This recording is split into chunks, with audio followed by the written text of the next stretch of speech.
Hello everybody, welcome back. Today as well we have got you another video. In this video I'll show you how you can simply go ahead and see your card number on Navy Federal app. But before that, please do make sure to like our video, subscribe our channel, and without any further delay, simply gonna go ahead step into our video.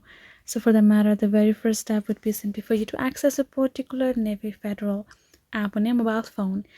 Once you have done so, you're going to find this kind of interface. Go ahead, enter the passcode, or simply scan your fingerprint and get logged in. Afterward, you're simply going to go ahead and navigate your card management option and get access to it. Once you have done so, you will be able to see your card's information, which will give you the last 4 digit of card number. But if in case you wanted to know your card's full number, unfortunately you won't be able to, because just like other banking apps and the websites, they do not offer that service for you. For the security reasons, you won't be able to access it.